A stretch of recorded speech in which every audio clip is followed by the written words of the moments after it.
پھر نفل پڑھے. ٹھیک ہے. دوسرا کوشچن ہماری بہن نے کیا کہ والدین کے حج پہ جا رہی ہیں اور دعائیں یاد نہیں کر سکتی تو کیا کریں. تو دیکھیے حج پہ تو ویسے کوئی خاص دعائیں جو ہیں وہ یاد کرنا ضروری نہیں ہے, صرف ایک کلمہ ہے جو اس کو پڑھا جائے بار بار, لبیک اللہم لبیک, تو یہ انشاءاللہ یاد ہو جائے گا. باقی اور جگہ پر اگر دعائیں یاد نہیں ہوتی ہے تو افضل الدعا جسے کہا گیا ہے حدیث کریمہ میں وہ درود پاک ہے. جو انسان ہر وقت درود پاک پڑھتا رہتا ہے تو اللہ تبارک و تعالیٰ اس کے بارے میں ارشاد فرماتا ہے تو پھر اللہ تعالیٰ اس کو جو ہے تمام غموں کو دور فرما دے گا, اس کی خواہشات کو پورا فرما دے گا. یہ کہہ لیجیے کہ درود پاک کا پڑھنا بلانک چیک ہے, زبردست, آپ جو چاہے اس میں لکھنا دل میں خواہش ہے وہ پوری ہو جائے گی. تو ایک کوشچن بھائی نے کیا کہ کیا 7 تولے سونے پر زکات ہو سکتی ہے. تو دیکھیے اگر کسی کے پاس صرف 7 تولہ سونا ہے, چاندی نہیں ہے اس کی ضرورت سے زائد, نہ ہی اس کے پاس کوئی کرنسی اس کی ضرورت سے زائد, تو ایسی صورت میں اس 7 تولہ سونے پر زکات نہیں ہے. لیکن اگر کسی کے پاس 7 تولہ سونا ہے اور کچھ تھوڑی بہت چاندی ہے تو ایسی صورت میں پھر اس پہ زکات ہو جائے گی, کیونکہ اب ہم سونے کی قیمت کو کیلکولیٹ کریں گے, اسی طرح چاندی کی قیمت کو کیلکولیٹ کرنے کے بعد پھر دیکھیں گے کہ چاندی کا نصاب بنتا ہے نہیں بنتا. اور ظاہر سی بات ہے کہ 7 تولہ سونے میں جو ہے کئی 100 تولہ چاندی آ جائے گی, تو 52.5 تولہ میں نصاب بن جاتا ہے, تو اس صورت میں اس پہ زکات ہو سکتی ہے. ورنہ صرف 7 تولہ سونا ہو اور نہ ضرورت سے زائد پیسے ہو نہ چاندی ہو تو پھر زکات نہیں ہوگی اس پہ. ٹھیک ہے.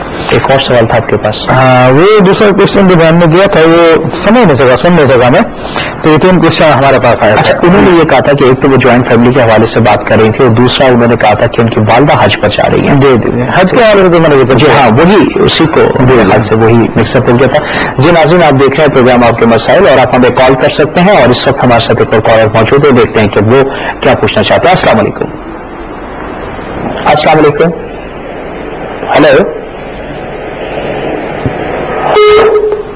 ہلو, میرے خیال سے کال ڈراپ ہو گئی. جی مفتی صاحب ہم بات کرتے ہیں اس پہ حدیث کے حوالے سے. تو حدیث کے حوالے سے جو آپ نے بات کی تھی میں اس کو ڈیفائن کر رہا تھا. تو لوگ یہ کہتے ہیں کہ جناب یہ کئی 100 سال بعد تبدیل ہوئی ہے, پھر یہ کہ ایک راوی نے دوسرے راوی کو دوسرے بھی ہوتا ہے اس کا, تو کہاں کہ جناب مفہوم بدل گیا ہوگا, الفاظ چینج ہو گئے ہوں گے, تو اس لیے قابل یقین نہیں ہے. تو بات یہ ہے کہ اس قسم کے اعتراضات کرنا اصل میں دل میں مرض کی علامت ہے کہ حدیث کو نہ ماننے کی. بات یہ ہے کہ صحابہ کرام رضوان اللہ علیہم اور ان کے بعد تابعین تبع تابعین نے جو احادیث بیان کی ہے تو اس کے لیے باقاعدہ پورا ایک علم دنیا میں وجود میں آیا جسے اسماء الرجال کہتے ہیں, جس میں لوگوں کے حافظوں کو بھی باقاعدہ چیک کیا جاتا ہے. اگر کسی راوی کا حافظہ کسی مرحلے پہ کمزور ہو گیا تو اس کی حدیث ضعیف ہو جاتی ہے. اور پھر یہ کہنا کہ جناب یہ سلسلہ راویوں کے ذریعے آیا ہے تو اس لیے قابل اعتبار نہیں ہے. بات یہ کہ قرآن مجید فرقان حمید ہمیں جو ملا ہے تو کیا ہمارے تقوی کے نیچے جو ہم سو کے اٹھتے ہیں ملا تھا, یا سلسلہ در سلسلہ ہوتا ہوا آیا ہمارے پاس؟ تو سلسلہ در سلسلہ ہوتا ہوا آیا. جانتے ہیں مفتی صاحب ایک اور کال ہمارے ساتھ موجود ہے. السلام علیکم. وعلیکم السلام. جی جناب, کہاں سے کال کر رہے ہیں آپ؟ میں سعودی عرب سے تمام سے بات کر رہا ہوں, محمد حنیف. جی محمد حنیف صاحب فرمائیے, کیا پوچھنا چاہتے ہیں آپ؟ یہ دیکھیں یہاں پر یہ پبلک مقامات پر یا ہاسپٹل میں یا دوسرے مقامات پر یورینیٹر ہوتے ہیں یا کموڈ ہوتے ہیں ٹوائلٹ کے اندر. اچھا کموڈ ہوتے ہیں, جی ٹھیک ہے. جی جی ہاں, تو کیا پوچھنا چاہتے ہیں؟ ہمیں کھڑے ہو کر پیشاب کرنا پڑتا ہے, لیکن یا استنجا کا انتظام ہوتا ہے, ہینڈ شاور ہوتے ہیں یا لوٹا ہوتا ہے, اس سے ہم استنجا کر سکتے ہیں, چھیٹے نہیں عورتیں کپڑوں میں. تو کیا اس طرح سے استنجا کرنا جائز ہے بالکل اپنے آپ کو بچا کر؟ تو اس سے کوئی شرعیہ سے کیا حکم ہے؟ بالکل جی جانتے ہیں, بہت ویلڈ کوشچن آپ کا, بہت بہت شکریہ حنیف صاحب, آپ نے ابھی سعودی عرب سے کال کی. ایک اور کالر ہمارے ساتھ موجود ہے. السلام علیکم. السلام علیکم. وعلیکم السلام. جی جناب. میں آپ سے پوچھ رہا ہوں کہ میری والدوں سے ٹھیک نہیں ہے, میں کسی کا احساس سکتا ہوں. اچھا کہاں سے کال کر رہے ہیں بھائی آپ؟ سعودی عرب سے کال کریں. جی بالکل جانتے ہیں مفتی صاحب سے کہ آپ کی والدہ کا جو ذہنی توازن ہے وہ ٹھیک نہیں ہے, لیکن آپ ان کی جگہ پہ حج کرنا چاہتے ہیں. جی ناظرین, آپ ہمیں کال کرتے رہیے اگر آپ کے ذہنوں میں کوئی ایسا مسئلہ, کوئی ایسا ذہن آپ کو پریشان کر رہے ہو کسی ایک مسئلے کی طرف, اور آپ چاہتے ہو کہ آپ ایک ایسے مستند معروف اور ممتاز مذہبی اسکالر سے، مفتی صاحب سے جو کہ خود چیئرمین بھی ہے طلباء اسلامک مشن کے، ان سے اس مسئلے کا حل اگر آپ جاننا چاہیں تو آپ ہمیں کال کیجیے، کال کے ذریعے اپنے مسئلے کا حل جانیے. ساتھ ہی ساتھ کچھ ناظرین ہمارے وہ بھی ہے جو کہ ہمیں کہتے ہیں کہ جی ہمیں ای میل سے ذریعے جواب دے دیا کریں. جہاں ناظرین ایسا ممکن نہیں ہے، کیونکہ ہم چاہتے ہیں کہ اگر آپ کو کوئی ایسا مسئلہ جاننا چاہتے ہیں جس میں واقعی میں آپ ٹیلی ویژن کے ذریعے نہ ہم سے گفتگو کرنا چاہتے ہیں، نہ ہی آپ کا مسئلہ کسی اور کو ڈسکلوز ہو، تو پروگرام آپ کے مسائل اس کے حل پہ آپ D120 سائٹ کراچی اور انویلپ میں اپنے مسئلہ ڈال کے اور اس میں باقاعدہ طور پہ مفتی صاحب کا نام تحریر کریں تو انشاءاللہ تعالی مفتی صاحب اس کے حل آپ کو ری پوسٹ کر دیں گے. تو وہ زیادہ بہتر طریقہ اتھینٹک بھی ہے بجائے اس کے کہ آپ ای میل سے ہم سے جو ہے وہ اس کے جوابات مانگے. جی ناظرین آپ پروگرام دیکھتے رہیے اور ہم مفتی صاحب سے مزید سوالات کے جوابات جانتے ہیں. جی مفتی صاحب. تمام سے بھائی نے کوشچن کیا کہ کھڑے ہو کر استنجا کرنا کیسا ہے. دیکھیے کھڑے ہو کر استنجا کرنا تو عمومی سنت کے خلاف ہے. نبی کریم صلی اللہ علیہ وسلم نے عموماً بیٹھے کر استنجا فرمایا تو ہمارے لیے بھی حکم یہی ہے کہ ہم اسی طرح استنجا کریں. لیکن جہاں پہ ضرورت کا مسئلہ آ جاتا ہے، جس طرح کہ ہم نے کموڈ وغیرہ کا ذکر کیا، تو جہاں پہ مجبوری انسان بیٹھ کے صحیح طور پہ نہیں کر پاتا تو ایسی صورت میں اگر اپنے آپ کو ناپاکی سے بچاتے ہوئے کھڑے ہو کر بھی استنجا کر لیتے تو کوئی گناہ نہیں ہے. بالکل صحیح. بلکہ ترمذی شریف کی حدیث ہے کہ نبی کریم صلی اللہ علیہ وسلم سے یہ عمل ثابت ہے.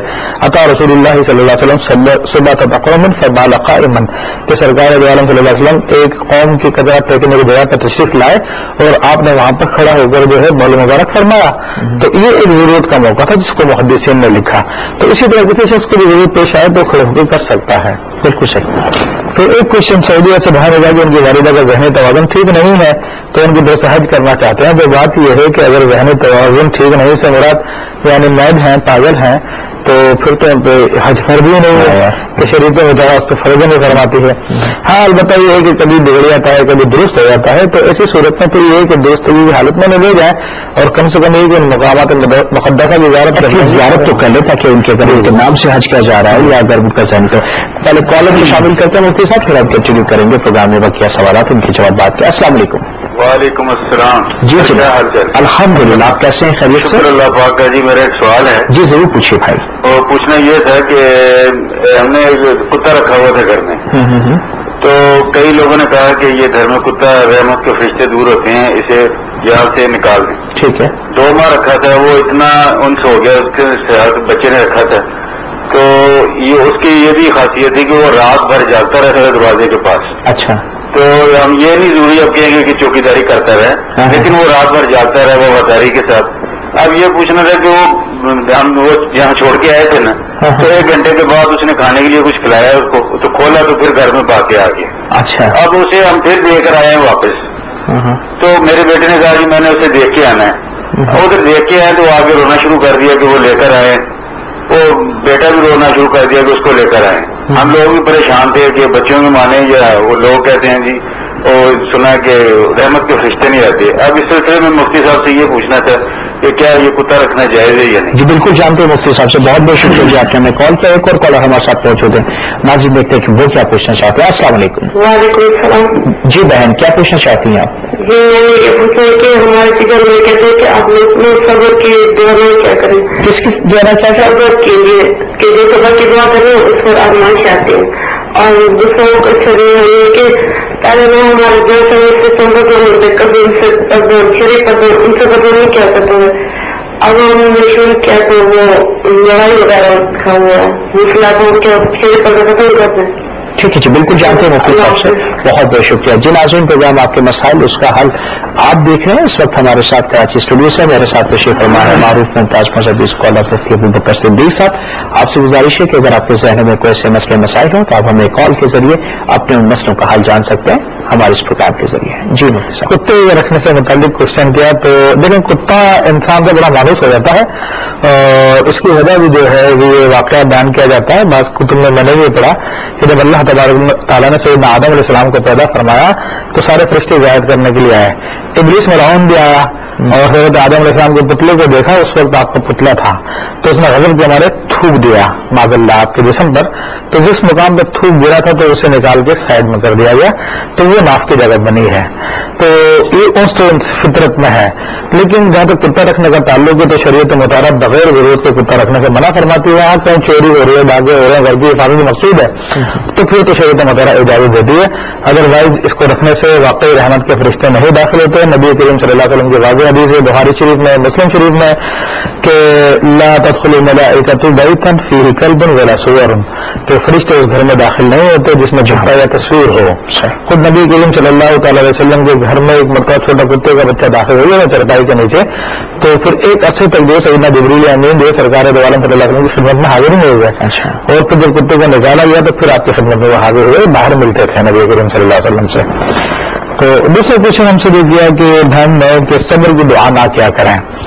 تو بلا شبہ یہ تو حدیث شریف سے ثابت ہے کہ صبر کی دعا کرنے سے منع کیا گیا ہے. نبی کریم صلی اللہ تعالی علیہ وسلم نے ایک شخص کو دیکھا, وہ کہہ رہا تھا اللہ مجھے صبر عطا فرما, مجھے صبر کی طاقت دے. تو